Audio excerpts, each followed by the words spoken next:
السلام عليكم ورحمة الله. إن الحمد لله والصلاة والسلام على رسول الله وعلى آله وأصحابه أجمعين وبعد. মহান রব্বুল আলামিনের দরবারে শুকরিয়া যে মহান আল্লাহ আমাদের সবাইকে আবার একটি অনলাইন ভিত্তিক আরবি ভাষা শিক্ষা কোর্সে জয়েন হওয়ার তৌফিক দিয়েছেন। আলহামদুলিল্লাহ।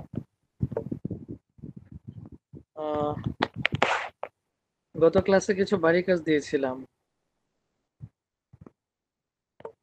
বাড়ি কাজগুলো আশা করি শেখা হয়েছে।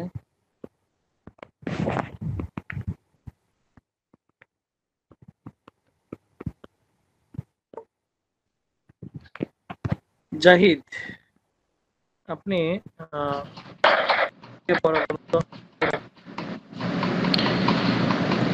আসসালামু আলাইকুম ওরহমতুল্লাহ। বিসমিল্লাহির রহমানির রহিম। আল্লাহু রব্বুনা ওয়া রব্বুকুম, আল্লাহ আমাদের এবং তোমাদের রব। মুহাম্মাদুন সাল্লাল্লাহু আলাইহি ওয়াসাল্লাম নাবিয়্যুনা ওয়া নাবিয়্যুকুম, মুহাম্মদ সাল্লাল্লাহু আলাইহি সাল্লাম আমাদের এবং তোমাদের নবী। আল ইসলামু দীনুনা ওয়া দীনুকুম, ইসলাম আমাদের এবং তোমাদের ধর্ম। আল কুরআনু কিতাবুনা ওয়া কিতাবুকুম, কোরআন আমাদের এবং তোমাদের ধর্মগ্রন্থ। লা ইলাহা ইল্লাল্লাহু কালিমাতুনা ওয়া কালিমাতুকুম, লা ইলাহা ইল্লাল্লাহু আমাদের কালিমা এবং তোমাদের কালিমা। আল জান্নাতু দারুনা ওয়া দারুকুম, জান্নাত আমাদের এবং তোমাদের বাড়ি। আল কাবাতু কিবলাতুনা ওয়া কিবলাতুকুম, কাবা আমাদের কিবলা এবং তোমাদের কিবলা। আল কবরু বাইতুনা ওয়া বাইতুকুম, কবর আমাদের ঘর এবং তোমাদের ঘর।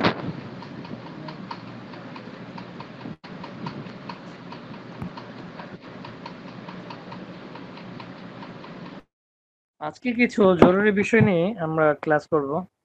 আর তা হচ্ছে, আমরা ইতিপূর্বে আপনাদেরকে একটা পিডিএফ দিয়েছিলাম যেখানে লেখা ছিল মুজাফ এবং মুজাফ ইলাইহি।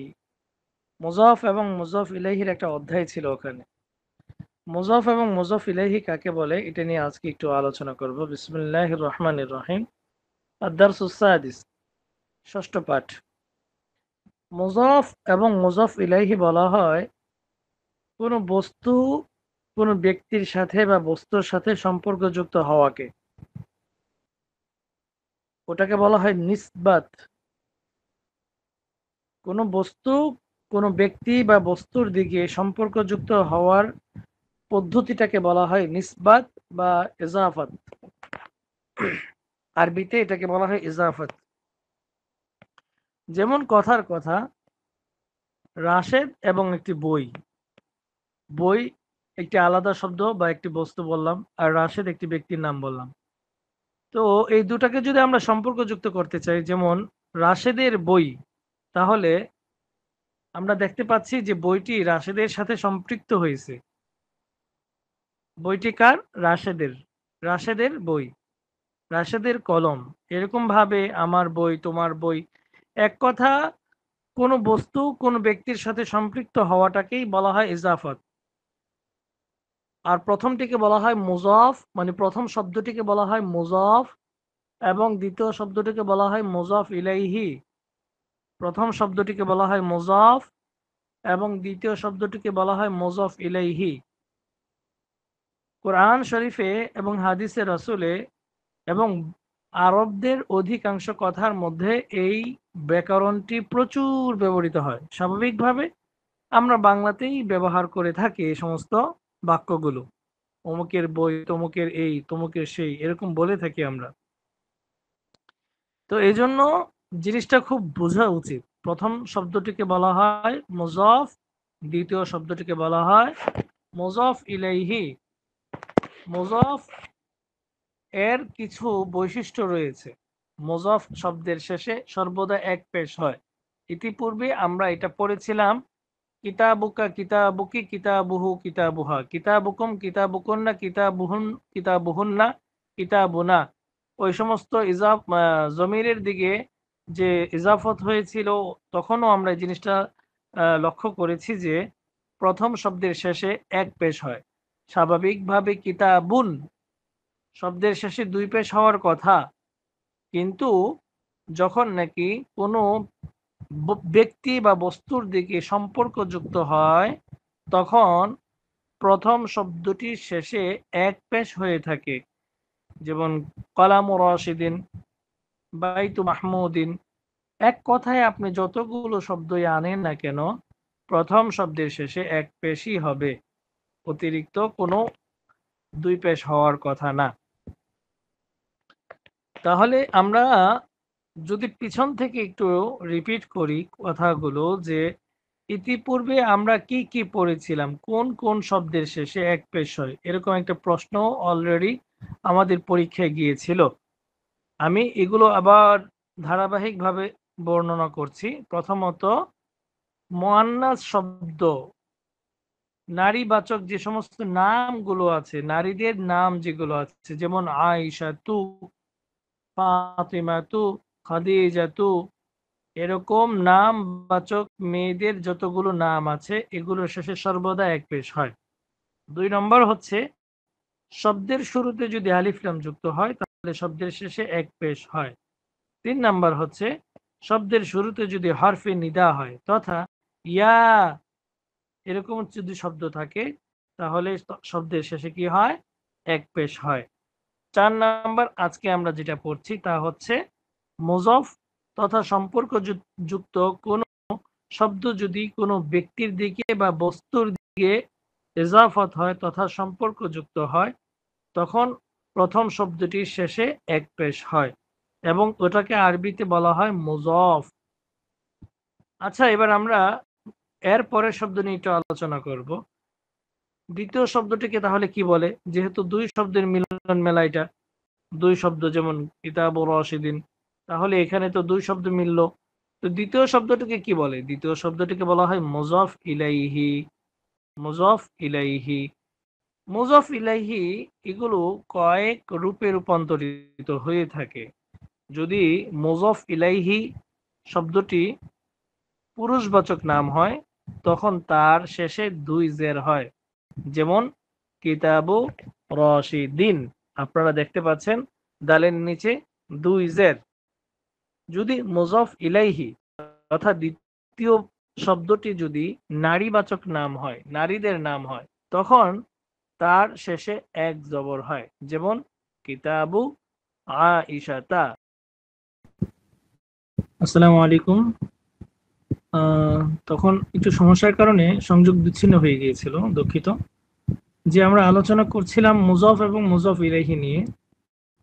তো বলছিলাম মুযফ ইলাইহি তিন ভাগে বিভক্ত। আপনারা ইতিপূর্বে যে মুযফ ইলাইহিটা যদি নামবাচক হয়, যদি নামবাচক হয়, পুরুষবাচক নাম হয়, তাহলে মুযফ ইলাইহির শেষে দুই জের হবে। আর যদি মুযফ ইলাইহিটা স্বাভাবিকভাবে নারীদের নাম হয়, যেমন কিতাব আয়েশা, তার নামের শেষে অর্থাৎ মুযফ ইলাইহির শেষে এক জবর হবে। এবং মুযফ ইলাইহিটা যদি সাধারণ ইসিম হয় তাহলে তার পূর্বে অর্থাৎ ওই শব্দের শুরুতে আলিফ লাম হবে এবং শব্দের শেষে এক জের হবে। এবার আমরা স্ক্রিনে দেখতে পাচ্ছি কিতাবুন প্লাস রশিদুন। স্বাভাবিকভাবে একটা ইসিম লিখার ক্ষেত্রে শেষে দুই পেশ হয়, এটা প্রথমত আমাদের দেখাচ্ছে এটা। তারপর যখন নাকি এটাকে আমরা সম্পর্ক যুক্ত করতে চাইবো তখন কি হয়ে গেছে দেখুন, কিতাবুন থেকে হয়ে গেছে কিতাবু, রশিদুন থেকে হয়ে গেছে রশিদিন, কারণ রশেদ পুরুষবাচক নাম। ঠিক তেমনি ভাবে মেয়েদের নামের শেষে হয়ে যাবে এক জবর, যেমন আগে ছিল আয়েশা তু, এখন হয়ে গেছে আয়েশা তা। কেন হলো? দুটোর মধ্যে একটা সম্পর্ক হয়েছে, যেমন আয়েশার বই। ঠিক তেমনি ভাবে সাধারণ ইসিম অর্থাৎ যেটা নাকি পুরুষবাচক নামও হবে না, স্ত্রীবাচক নামও হবে না, ওগুলোকে বলা হয় সাধারণ ইসিম। তো সাধারণ ইসিমের শুরুতে আমরা দেখতে পাচ্ছি আলিফ লাম যুক্ত হয়েছে এবং শেষে এক জের হয়েছে। আচ্ছা, এবার আমরা কিভাবে বুঝবো যে দুই শব্দের মাঝখানে সম্পর্ক যুক্ত হলো কিনা? বাংলায় এটা বোঝার উপায় হচ্ছে দুই শব্দের মাঝখানে একটা বসিন্য র হওয়া, যেমন রাশেদের বই। মূলত এখান থেকে যদি আমরা দুটো ভাগ করি, দুটো বাক্যকে বাক্যটাকে যদি দুই ভাগ করি তাহলে আমরা দেখবো যে প্রথম ভাগটা হচ্ছে রাশেদ, দ্বিতীয় ভাগ হচ্ছে বই। তো দুটোকে আমরা মিলালে কি হয়, মাঝখানে বসিন্ন যুক্ত হয়েছে, রাশেদের বই। ঠিক তেমনি ভাবে আমরা যতগুলো মুজফ মুজফ ইলাইহি পড়ব, আমরা দেখতে পাবো যে প্রত্যেকটার মাঝখানে বসিন্ন যুক্ত রয়েছে, তথা দুই শব্দের মাঝখানে বসিন্ন যুক্ত হয়েছে। এবার আপনি নিজেই বানাতে পারেন। যেমন যদি আমি বলি রাশেদের কলম, তাহলে কি হবে? কলামু রশিদিন। আয়েশার কলম, কলামু আয়েশা তা, কারণ এটা মেয়েদের নাম, মেয়েদের নামের শেষে এক জবর হবে। তারপর যদি আমি বলি সাধারণ ইসিম, যেমন শিক্ষকের কলম, তাহলে কলামুল মুআল্লিমি, আলিফ লাম যুক্ত হবে। আচ্ছা, যাই হোক, আলহামদুলিল্লাহ, এটা আমরা শিখবো এবং বারবার রেকর্ডটা শুনবো। আগামী ক্লাসে হাদা কিতাব রশিদিন থেকে নিয়ে একদম শেষ পর্যন্ত, তথা এই পৃষ্ঠা শেষ পর্যন্ত, ও উম্মু ফাতিমাতা মুআল্লিমাতুল মাদ্রাসাতি, এই পর্যন্ত পড়া রইল ইবারত।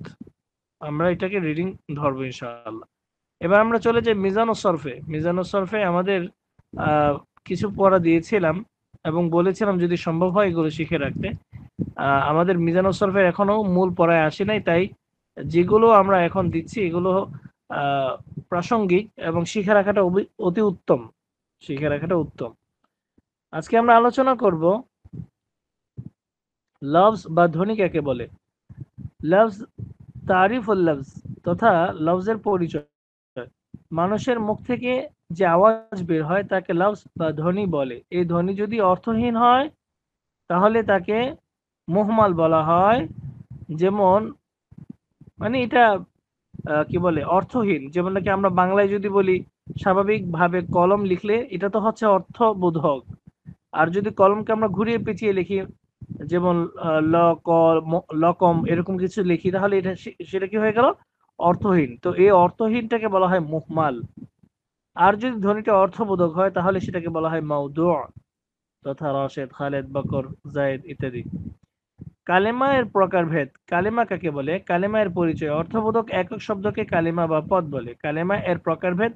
কালেমা তিন প্রকার: ইসিম, ফাইল, হরফ। ইসিম যেমন রজুলুন, ফাইল মানে নসরা, হরফ মানে মিন, যেমন দিয়েছে আর কি অর্থ। আমরা ইতিপূর্বে এগুলো নিয়ে কিঞ্চিত আলোচনা করেছিলাম আমাদের দ্বিতীয় ক্লাসে। ইসিমের পরিচয়: যে কালেমা বা শব্দ অন্য কোনো শব্দের সাহায্য ছাড়াই নিজের অর্থ নিজে প্রকাশে স্বনির্ভর প্রকাশ করতে পারে এবং তার অর্থের মধ্যে অতীত, বর্তমান বা ভবিষ্যৎকালের কোনো কাল পাওয়া যায় না, তাকে ইসিম বলে। যেমন রজুলুন। ফেয়াল কাকে বলে? যে কোনো অন্য কোনো শব্দের সাহায্য ছাড়াই নিজের অর্থ প্রকাশ করতে পারে এবং তার অর্থের মধ্যে তিন কালের কোন একটি কাল পাওয়া যায়, তাকে ফেয়াল বলে। যেমন দরবা, সে প্রহার করলো। হরফ কাকে বলে? হরফ বলা হয় যে কালেমা অন্য কোনো শব্দের সাহায্য ব্যতীত নিজের অর্থ নিজে প্রকাশ করতে পারে না, তাকে হরফ বলে। যেমন মিন, অর্থ থেকে। কিন্তু কোথা থেকে? যদি বলা হয় মিন ফিনি, তাহলে বোঝা যাবে ফেনি থেকে। এখানে ফিনি শব্দের সাথে মিন শরফটি আসাতে মিনের অর্থ বোঝা গেছে। আমরা অল্পই দিয়ে দিলাম। আগামী ক্লাসে আমরা আলোচনা করব, মানে আমি প্রশ্ন করব, লফজ কাকে বলে এবং কালেমার প্রকার, কালেমা কয় প্রকার এবং কি কি, প্রত্যেকটা প্রকার নিয়ে আলোচনা ইনশাআল্লাহ আমরা শুনবো। ঠিক আছে, আজকে এতটুকুই। পুরুষ যারা আছেন আপনারা লিখ নিতে পারেন। ধন্যবাদ।